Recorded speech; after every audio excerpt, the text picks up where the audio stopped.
Salaman. Teman-teman, sebelum kita memulai pembelajaran pada pagi hari ini, alangkah lebih baiknya mari kita berdoa. Berdoa mulai. Bismillahirrahmanirrahim.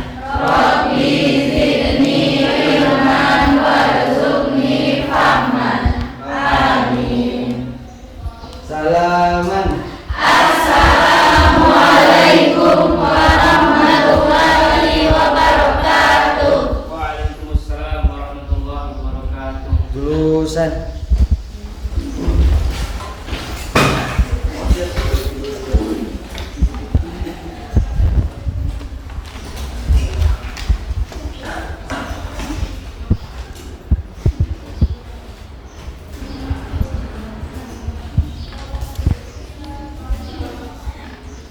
Baik anak-anak, sebelum Bapak memulai pembelajaran pada hari ini, Bapak akan mengambil absen terlebih dahulu. Sekretaris mana? Hadir. Apakah ada yang bisa hadir hari ini? Ada Bapak Siapa? Putri Herbayanti Lahude sakit, kemudian Muhammad Nazir Kasim sakit. Hanya berikan berdua ya?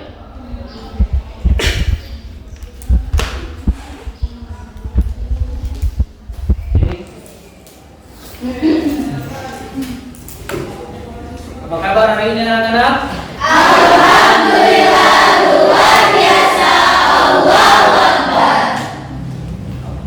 Semangat sekali ya? Oke. Sebelum kita memulai pembelajaran hari ini, alangkah baiknya kita berdoa untuk teman kalian yang belum sempat hadir pada hari ini. Karena berhubung mereka lagi sakit, maka kita akan berdoa Al-Fatihah untuk mereka agar mereka cepat kembali ke kelas ini. Al-Fatihah dimulai. Alhamdulillahirabbil alamin. Ar-Rahmanir-Rahim.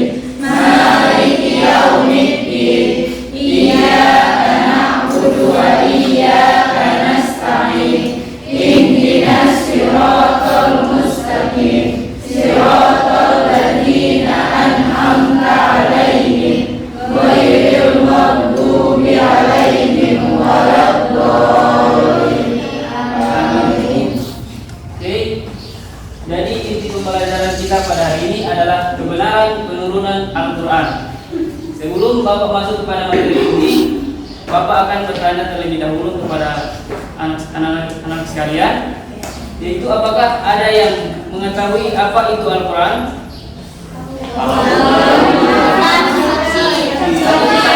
Satu-satu. Ya, kepada Dina dipersilakan. Merupakan salam Allah yang diturunkan kepada Nabi Muhammad. Ya, benar. Tepuk tangan dulu untuk adik Ina.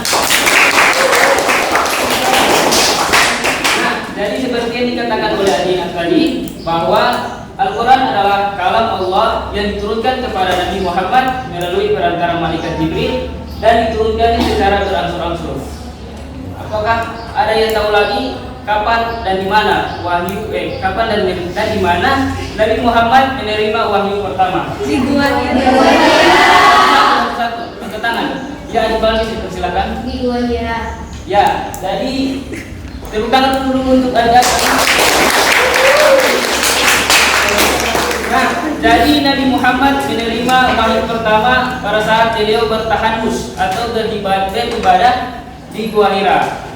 Nah, karena tadi sudah tahu apa itu Al-Quran, mari kita masuk kepada pembelajaran inti, yaitu kebenaran penurunan Al-Quran. Yang pertama adalah pengertian turunnya Al-Quran.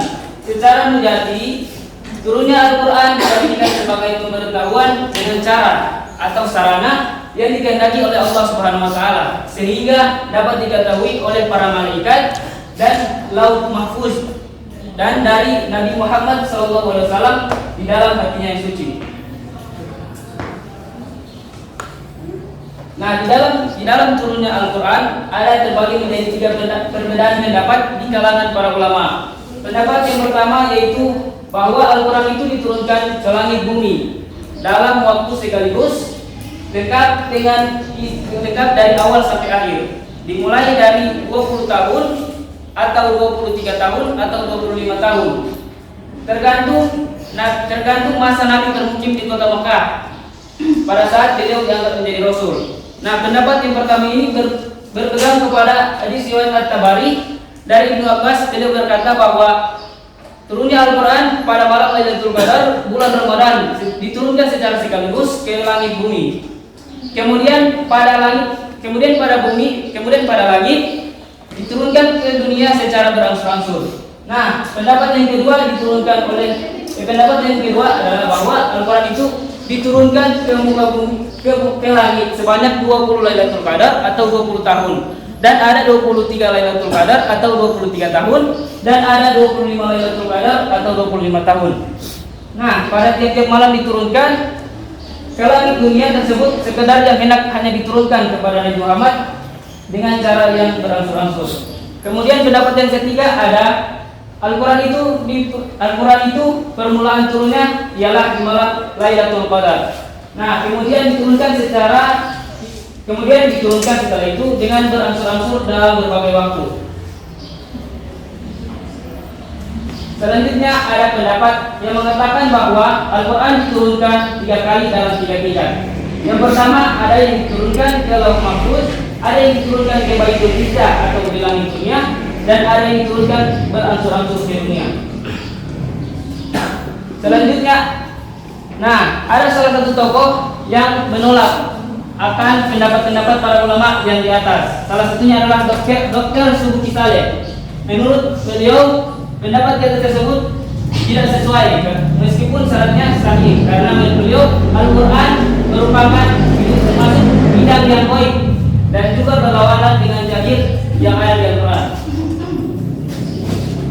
Nah, jadi Al-Quran itu diturunkan dalam waktu 22 tahun, 2 bulan, 22 hari, yaitu mulai dari tanggal 17 Ramadan, dari malam 17 Ramadan tahun 41 dari kelahiran Nabi sampai pada 9 Zulhijjah bertepatan dengan Haji Wada tahun 63 kelahiran Nabi atau 10 Hijriah. Nah, permulaan turunnya Al-Quran ketika Nabi Muhammad SAW bertahanus atau beribadah di Gua Hira. Pada saat itulah turunlah wahyu dengan perantara malaikat Jibril Al-Amin dengan membawa beberapa ayat Al-Quran. Dan salah satu ayat Al-Quran yang pertama turun di Gua Hira adalah Quran surat Al-Alaq ayat 1-5. Pasti adik-adik semua sudah tahu Quran surat Al-Alaq ayat 1-5. Ya. Nah, karena mengingat adanya sudah tahu, maka kita akan melafalkannya secara bersama-sama. Dimulai dari ta'awuz. A'udzu billahi minasyaitonir rajim. Bismillahirrahmanirrahim. Iqra bismi rabbikal ladzi khalaq. Khalaqal insana min 'alaq. Iqra wa rabbukal akram. Alladzi 'allama bil qalam. 'Allamal insana ma lam ya'lam. Nah, makasih Aidi. Sadaqallahul azim. Selanjutnya ada pembahasan mengenai pengertian penulisan Al-Quran. Penulisan Al-Quran adalah proses penulisan dari wahyu yang diterima oleh Nabi Muhammad SAW hingga selesai dikumpulkan di dalam sebuah tulisan berupa mushaf atau kitab berdiri pada zaman Khalifah Utsman bin Affan radhiyallahu anhu. Penulisan dan pengumpulan Al-Quran ini melewati 3 fase. Jadi ada 3 fase di dalam penulisan dan pengumpulan Al-Quran. Yang pertama, fase di zaman Nabi Muhammad SAW. Yang kedua, di zaman sahabat Abu Bakar As-Siddiq radhiyallahu anhu, dan di zaman Utsman bin Affan radhiyallahu anhu. Jadi Bapak akan menjelaskan sedikit ketiga fase tersebut. Nah, yang fase yang pertama ada di zaman Nabi Muhammad SAW. Di fase ini di mana hafalan para sahabat lebih berperan dibandingkan tulisan-tulisan yang masih terpisah-pisah. Dan karena mengapa banyak penghafal Al-Quran pada zaman Nabi?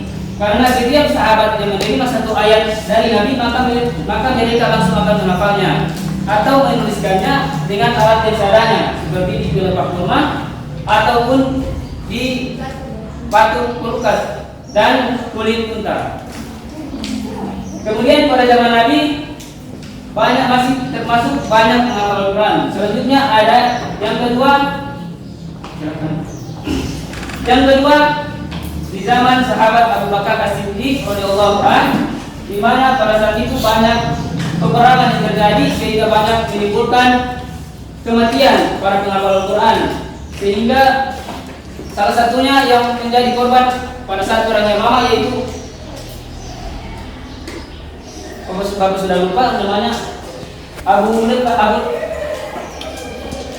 kalau tidak salah, yaitu budak dari Abu Hujaifah, merupakan budak dari Abu Hujaifah. Ya, nah jadi salah satu dari Abu Lekas ini merupakan orang yang pernah diperintahkan oleh Nabi kepada para sahabat untuk mengambil pelajaran Al-Quran kepadanya. Setelah peperangan Yamamah ini usai, Abu Bakar radhiyallahu anhu memerintahkan untuk mengumpulkan Al-Quran. Setelah perang Yamamah selesai, Umar bin Khattab memberikan pendapat kepada Abu Bakar As-Siddiq untuk mengumpulkan Al-Quran. Namun Abu Bakar As-Siddiq menolak untuk mengumpulkannya karena merasa takut akan berdosa. Setelah sekian lama Umar bin Khattab memberikan pendapatnya, Allah Subhanahu wa taala membukakan hati Abu Bakar Siddiq untuk akan hal itu, maka Abu Bakar segera memerintahkan Zaid bin Sabit untuk menulis dan mengumpulkan lagi catatan-catatan Al-Quran yang terpisah. Selanjutnya ada pada zaman Utsman bin Affan. Nah, pada zaman ketiga inilah di mana pada zaman Utsman bin Affan radhiyallahu anhu, tujuannya adalah tujuan pengumpulan dan penulisan Al-Quran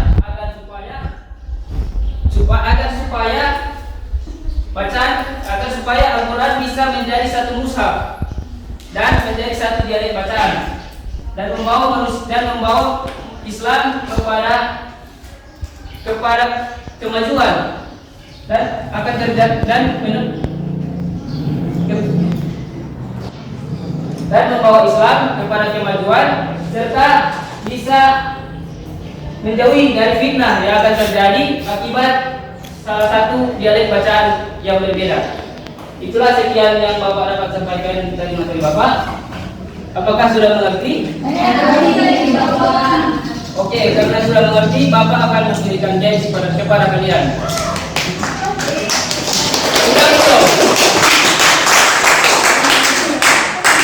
Nah, jadi cluenya seperti ini ya. Bapak akan bermain talking stick dan yang berperan di sini adalah Setidon ini. Nah, jadi di mana Setidon ini akan berhenti, maka kalian harus wajib menyediakan satu pertanyaan. Oke? Iya, siap. Menyediakan satu pertanyaan. Siap. Dan ketika speak ini berjalan lagi, siapa yang mendapatnya, maka dia wajib menjawab pertanyaan dari temannya tadi. Siap. Oke?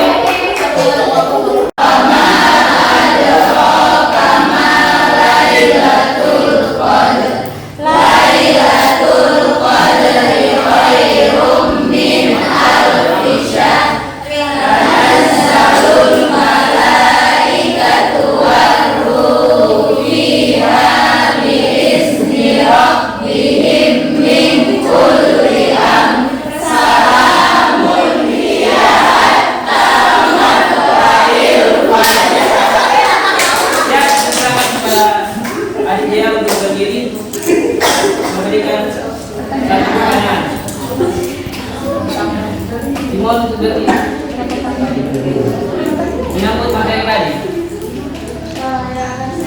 Apakah ada Sesuai dengan materi yang Bapak bawakan tadi. Dari penjelasan Bapak tadi, berangsur-angsurnya Al-Quran itu kan ada yang 20 tahun. Apakah ada juga tanggal Zulhijjah itu? Iya, nanti akan dijawab oleh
Jadi yang akan saya tanyakan turunnya Al-Quran itu apakah ada dekat tanggal hijrah itu kapan? Misalnya di malam beberapa Ramadan. Di tanggal 17 sampai tanggal 11 Ramadan.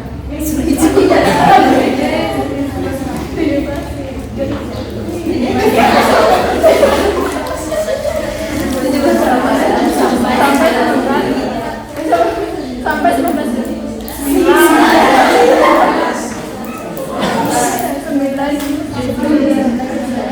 ya, jawaban dari adik tadi sudah bisa menjawab pertanyaan Dean, tapi Bapak akan menambahkan sedikit bahwa Al-Quran diturunkan pada malam 17 Ramadan.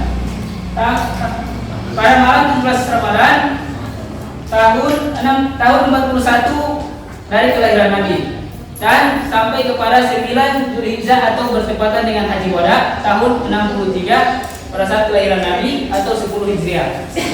Selanjutnya satu kali lagi ya. Surat An-Nas. Ya, dimulai dari tahun.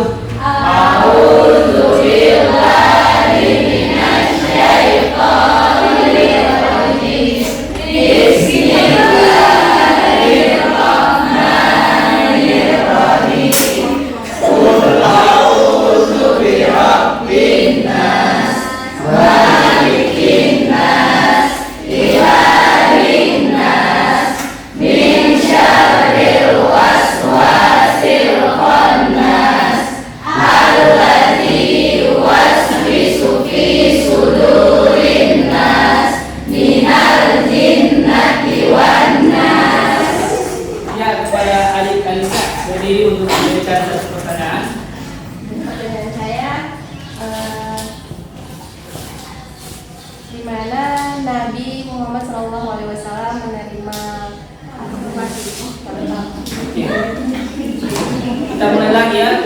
Suratnya yang kita sedikit dari Wal-As tahun. A'udzubillahi minasyaitonirrajim. Bismillahirrahmanirrahim. Wal asri innal insana lafi khusr illa alladzina amanu wa amilus solihati wa tawasaw bil haqqi wa tawasaw bis sabri. Nanti kita akan berdiri dijawab pertanyaan dari. Pertanyaannya, kapan Nabi Muhammad di mana Nabi Muhammad pertama kali menerima wahyu? Silakan berdiri. Nabi Muhammad pertama kali menerima wahyu itu di Gua Hira. Ya, tepuk tangan dulu. Nah, jadi Nabi Muhammad menerima wahyu pertama kali pada saat beliau bertahanus atau beribadah di Gua Hira. Oke, sekian dari Bapak. Nanti akan kita lanjutkan lagi pekan depan. Lebih dan kurang Bapak mohon maaf. Wabillahi taufiq wal hidayah. Wassalamualaikum warahmatullahi wabarakatuh.